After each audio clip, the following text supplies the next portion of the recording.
माननीय अध्यक्ष महोदय, मैं इस महान सदन का ध्यान एक अति लोकहित के विषय की ओर दिलाना चाहता हूं कब देंगे वो कि गरीब परिवारों के बच्चों को मुफ्त शिक्षा के लिए आप ऐसे बातें नहीं शुरू कर की सकते, गई चिराग ऐसे योजना। बातें नहीं कर सकते। अभी सीए चल रहा है। नहीं, ऐसे इंटरप्ट ना करें, ऐसे इंटरप्ट ना करें। मेरा अनुरोध है आप लोग बैठिए, मेरा अनुरोध है आप लोग बैठिए प्लीज। अर्जुन चौटाला जी, आप अपना नोटिस पढ़ें। नहीं ठीक है, उदा साहब नहीं, अभी गौरी के टेंशन मैंने एक्सेप्ट किया, अगला भी मैंने किया हुआ है, मैं उस पर चर्चा कर, मैं उस पर कराना चाहता हूं, ऐसे बीच में नहीं। ये तो डिस्टर्ब करने वाली बात है उसको। नहीं, अगर मैंने समय पूरा दिया है तो आपने पूरा विषय रखा है ना अपना। हाँ ठीक है, वो देंगे, पर वो समय ऐसा नहीं बताया जा सकता कि अभी देंगे। वो देंगे जवाब, वो देंगे, सरकार जवाब देगी।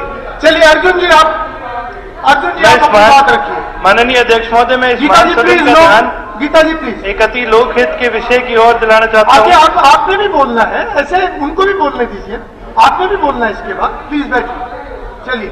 कि गरीब परिवारों के बच्चों को मुफ्त शिक्षा के लिए शुरू की गई चिराग योजना, यानी मुख्यमंत्री हरियाणा समान शिक्षा राहत सहायता एवं अनुदान के तहत शिक्षा निदेशालय की ओर से सभी जिला शिक्षा व मौलिक शिक्षा अधिकारियों को हिदायत जारी की गई कि 1,80,000 रुपए सालाना की आय वाले गरीब परिवारों के बच्चों को इस योजना का लाभ मिलेगा। इस योजना के तहत प्राइवेट स्कूलों में एडमिशन देने के एवज में सरकार की ओर से उन स्कूलों को आर्थिक सहायता दी जाती है, परंतु प्राइवेट स्कूलों में इस योजना के तहत गरीब बच्चों को दाखिला देने के लिए आनाकानी कर रहे हैं, जिस कारण उन बच्चों की शिक्षा प्रभावित हो रही है। बच्चों के अभिभावकों में भी इसे लेकर गंभीर रोष है। सरकार सदन में अपना बयान देकर स्थिति को स्पष्ट करे। अब माननीय शिक्षा मंत्री अपना वक्तव्य प्रस्तुत करें। अब माननीय स्पीकर साहब, मैं थोड़ा सा इसके बारे में बताना चाहता हूं। भारत सरकार ने 2009 में निःशुल्क व अनिवार्य बाल शिक्षा अधिकार अधिनियम लेके आए। अब उसमें स्पीकर सर, जो मान्यता प्राप्त प्राइवेट स्कूल हैं उसमें जो पहली क्लास से या एलकेजी यूकेजी से जहां से भी वो स्टार्ट होता है वहां से उसमें एडमिशन का प्रावधान। तब तत्कालीन माननीय मुख्यमंत्री जी ने यह सोचा कि भाई जो बच्चे दूसरी क्लास से वो इस अधिकार से वंचित क्यों रहे, तो इसलिए वो वंचित ना रहे, तो एक ये योजना चिराग योजना लेके आए। और उस योजना में साफ कहा कि जो भी इच्छुक हैं मान्यता प्राप्त स्कूल, वो इसमें अपनी सीट पोर्टल पे, चिराग पोर्टल पे दर्शा दें, और जो उस एरिया के 1 किलोमीटर 2 किलोमीटर का जो रेंज है उस परिधि के जो बच्चे हैं जो उसमें एडमिशन लेना चाहते हैं वो उसमें एडमिशन ले लें। अब सर इसमें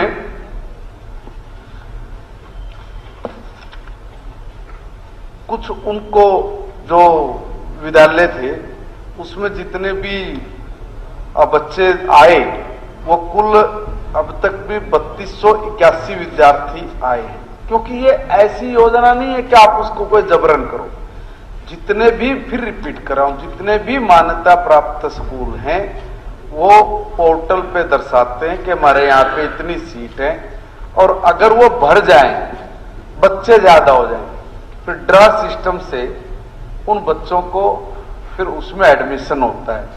मगर ऐसी स्थिति अभी तक सर आई नहीं। इसमें जो वित्तीय सहायता हम लोग उपलब्ध करा रहे हैं वो कक्षा 2 से 5 तक 700 रुपये है, और 6 से 8वीं तक 900 रुपये है, और 9 से 11 तक 1100 रुपये प्रति माह प्रति विद्यार्थी फीस देने का प्रावधान है सर। और इसमें जो चिराग की जो स्कीम है, इसके तहत जो हमारा शैक्षणिक स्तर 24-25 में ये 3281 विद्यार्थी हैं, ये कुल टोटल लाभ ले रहे हैं। और अगली बात ये सर, 2025-26 में कक्षा 5 से लेके और 12वीं के लिए 700 निजी स्कूलों ने स्वेच्छा से अपनी कुछ सीट बताई। वो सीट की संख्या सर 34,271 सीट हैं, जो चिराग पोर्टल पे उन्होंने घोषित की है और इस पे दाखिला प्रक्रिया ये शुरू है। कहीं ऐसी कोई बात नहीं निकल के आ रही, ना कहीं किसी स्कूल की तरफ से, किसी बच्चों की तरफ से या पेरेंट्स की तरफ से कोई इस तरह की शिकायत भी नहीं मिली है कि भाई जिसमें कोई इस तरह की बात आई हो, कोई आनाकानी की बात आई हो। फिर भी माननीय हमारे सम्मानित सदस्य को अगर कहीं कोई बात लगती भी है और कहीं से कोई ऐसी जानकारी मिली है, तो वो जो एरिया दर्शाया गया है 1-2 किलोमीटर का, अगर उसमें कोई स्कूल ऐसा है कि भाई मान्यता प्राप्त और उसने पोर्टल पे अपनी स्वेच्छा सीट डाली और वो तब नहीं ले रहा है, तब उस पर कुछ भी कहने सुनने का बनता है। अदरवाइज ये स्कीम बहुत सोच समझ के चलाई गई सर, इसका बहुत अच्छे से बच्चों को लाभ मिल रहा है। 1,80,000 से नीचे तक के या 1,80,000 तक की इनकम के जो हमारे परिवारों के बच्चे, वो इसमें पूर्णतः लाभ है। श्री अर्जुन चौटाला जी। सर, इसमें मेरे 3 सप्लीमेंट्री है। सबसे पहले तो कितने ऐसे प्राइवेट स्कूल्स हैं जिन्होंने इस स्कीम के तहत मान्यता प्राप्त नहीं करी, और मान्यता प्राप्त नहीं करी जो उनके इसके अंदर भी रिप्लाई के अंदर भी जी एक बार उनके नाम जो है उन्होंने जो पूछा है मैंने बताया है। अभी भी मैंने कहा 700 स्कूल ऐसे हैं मान्यता प्राप्त। देखिए, इसमें हम लोग किसी पे जोर जबरदस्ती नहीं कर सकते। स्वेच्छा से जो स्कूल है वो अपनी सीट दर्शाते हैं, वो सीट भरी जाती है। अगर कहीं सीट खाली है, कहीं कोई एडमिशन देने में तब आनाकानी करता है तो वो बताए, मगर ऐसी सरकार के पास कोई भी शिकायत अभी तक उपलब्ध नहीं हुई है।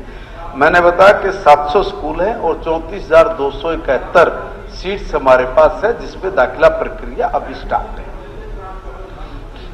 जी सर, ये नहीं था मेरा सवाल। मेरा सवाल ये था कि जिन स्कूलों ने मान्यता प्राप्त नहीं करी, जो नहीं दे रहे हैं एडमिशन इस रिगार्ड में, उनकी एक लिस्ट जारी करी जाए, और साथ ही साथ जहां पर एडमिशंस के लिए इसके अंदर एक बार माननीय मंत्री एक बार वो अपना सवाल है फिर आप इकट्ठा जवाब दे दें।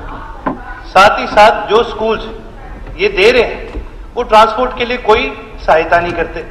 तो यदि कोई ट्रांसपोर्ट के अंदर कोई सहायता का प्रावधान है, क्योंकि बच्चा जी प्राइवेट स्कूल में अगर जा भी रहा है तो उसको आने जाने का तो खर्चा उसको खुद बेयर करना पड़ रहा है, फीस माफ होगी एक अलग चीज है, पर उसके अलावा किताबें, स्टेशनरी, ट्रांसपोर्ट, ये बहुत सारी चीजें आती है जो वो बच्चा अफोर्ड ही नहीं कर सकता।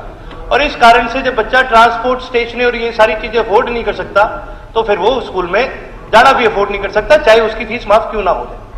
एक सवाल तो मेरा ये है कि जो जो स्कूल नहीं ले रहे इसमें एडमिशन, उनके बारे में उनकी एक लिस्ट जारी की जाए। साथ ही साथ मास्टर प्लान के तहत जिन जिन इलाकों में स्कूल बनाने चाहिए थे, जो जगह निर्धारित करी गई थी जहां सरकारी स्कूल बनने चाहिए थे, उनमें से कितनी ऐसी जगह हैं जो मास्टर प्लान बनने के बाद किसी प्राइवेट आदमी को बाद में, चाहे वो ऑक्शन के माध्यम से बेची गई हो, कितनी ऐसी जगह है मास्टर प्लान की स्कूल की जगह है जो प्राइवेट इन्वेस्टर्स को, प्राइवेट लोगों को ऑक्शन के जरिए बाद में बेची गई। तीसरी चीज इसके अंदर जी मेरा एक ये सवाल रहेगा कि इसके ऊपर सरकार एक श्वेत पत्र भी जारी करने का काम करे। यदि सरकार की मंशा नहीं है श्वेत पत्र जारी करने की, तो वो अपनी मंशा यहां बताने का काम करे। बहुत बहुत धन्यवाद। माननीय सदस्य ने जो ध्यान आकर्षण बिल पे कहा है, मैंने उसका जवाब दिया है। दूसरी बात इन्होंने कही कि जो स्कूल इसमें नहीं आ रहे मान्यता प्राप्त, उस पर हमने कहा ना कि एक स्वैच्छिक है। भारत सरकार ने 2009 में जो एक निःशुल्क, मैंने बताया, एक स्कीम जो आई थी, राइट RTE, उसमें के तहत सबके लिए, ये तो माननीय मुख्यमंत्री जी ने ये तत्कालीन ये सोच के स्कीम चलाई थी कि भी जो बच्चे दूसरी क्लास के हैं, जिनको इच्छा है, योग्य है, वो पढ़ना चाहते हैं, उनके लिए एक स्कीम बनाई थी। उसके लिए स्पष्ट तौर पे कहा है कि भाई जो भी कोई विद्यालय मान्यता प्राप्त इस स्कीम में आना चाहता है, वो पोर्टल के ऊपर अपनी सीट दिखा दे। वो दिखा रहे हैं। जो नहीं आना चाह रहे कोई इसके ऊपर प्रेशर नहीं, कोई दबाव नहीं है। दूसरी बात ये, जैसा मेरे सम्मानित साथी ने कहा है कि भाई खर्च पड़ेगा, ट्रांसपोर्टेशन है, दूसरी सब चीजें। सर इस स्कीम में किलोमीटर तय किया, 1 किलोमीटर तक के दायरे का है, इसलिए कोई दूर से 5 किलोमीटर 7 किलोमीटर से कोई बच्चा इस स्कीम के तहत पढ़ेगा, ऐसी व्यवस्था इसमें नहीं है। तीसरा, हमारे स्कूलों का जो स्तर है उसमें हमने जो स्कूल बनाए हैं, मॉडल संस्कृति स्कूल है, पीएम श्री स्कूल है, तो इस तरह से जो हमने स्कूल्स बना के जो एजुकेशन का जो स्तर, उसकी गुणवत्ता को जो बढ़ाया जा रहा है, सर वो काबिले तारीफ है। और एक सम्मानित सदस्य ने कहा कि श्वेत पत्र, किस चीज का श्वेत पत्र जारी करना है? ये हर चीज के ऊपर कोई जरूरी नहीं होता है कि श्वेत, कोई कारण, कोई लॉजिक, कोई इस तरह की बात हो तो कोई बात बने। ये तो एक स्वैच्छिक, एक ऐसी स्कीम है जिसका ज्यादा लोगों को लाभ मिल सके। अगर उसमें कहीं कोई दिक्कत, कोई अड़चन आती तो सम्मानित सदस्य से मैं निवेदन करूंगा कि उस पर सरकार को कोई सुझाव देना चाहे तो वो भी दे, ताकि हम लोग उसको ऐड करें। अच्छा है, सुझाव तो कहीं से भी मिलेंगे तो वो हमारे लिए भी बड़े हितकारी होंगे। केवल एक सप्लीमेंट बस इस पे जी यही है, जहाँ श्वेत पत्र की बात करी गई उस पे जी मैंने ये नहीं कहता कि भाई कोई कंप्लेंट आई है वो चीज है। मैंने ये सवाल करा इसके ऊपर कि पहली बात तो मास्टर प्लान के अंदर जो जमीनें निर्धारित करी गई थी स्कूल बनाने जो आपने नोटिस दिया हाँ है जी। सीए का, क्या ये उसके अंदर है? ये विषय अलग है। नहीं, आपने एक योजना की इम्प्लीमेंटेशन के ऊपर आपने नोटिस दिया है। ये जो विषय आप बोल रहे हो ये बिल्कुल अलग है, क्योंकि सर आप उसी विषय पे उसी कोई विषय पे, सप्लीमेंट्री है तो उस पे पूछिए। क्योंकि सर उसी के आप पूरे डिपार्टमेंट और पूरे सिस्टम पे सवाल नहीं कर सकते सर इसके। उसी के मैं माननीय सदस्य से आपके माध्यम से कहना चाहता हूं, सर ये इस ध्यानाकर्षण से थोड़ा सा अलग हटके है। और मैं अपने भाई से निवेदन करूंगा कि इस पे अगर इनका कोई सुझाव है या कोई इस मामले में इनके पास कोई शिकायत है, दोनों में आप व्यक्तिगत भी मिलके या लिखित में मिलके भी हम लोगों को अवगत कराएं। सुझाव है उनको भी हम लोग एक्सेप्ट करेंगे, अगर कोई शिकायत इसमें है उसका भी निराकरण करेंगे। ठीक, सुझाव यही है कि इसके अंदर आप कम से कम ये इंप्लीमेंट करें कि भाई इसके अंदर यूनिफॉर्म जो है उसका जो खर्चा है वो भी इसके अंदर है। क्योंकि सर मैंने यही बात पहले कही थी कि फीस तो चलो 1100 है, जो बच्चा 1100 नहीं अफोर्ड कर सकता जिसका परिवार, वो 3-3, 4-4 हजार की फीस और वो स्टेशनरी कैसे खरीद लेगा? ये जो प्राइवेट स्कूल होते हैं इनकी सर किताबें पता है कितनी महंगी है। ये तो मेरे ख्याल से जी सदन के अंदर कितने लोग होंगे जिनके बच्चे प्राइवेट स्कूल में पढ़ते हैं। किताबें जी सीबीएसई की, आईसीएसई की, जो कि आम चीज है, ये बहुत महंगी किताबें, और वहीं साथ साथ यूनिफॉर्म बहुत महंगी है। तो इसके ऊपर भी कम से कम, और नहीं तो इसके ऊपर एक पॉलिसी लेके आई जाए कि यूनिफॉर्म्स और किताबें बच्चों को प्रोवाइड करी जाए। मंत्री जी आप कुछ कहना चाहेंगे?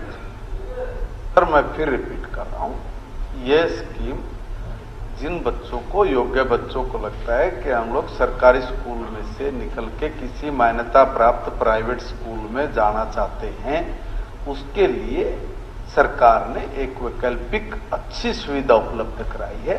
उसमें स्कूल भी कोई प्रेशराइज नहीं है, जो उस स्कीम में आना चाहता है वो आए, और जो बच्चा वहां पे जाना चाहता है वो जाए।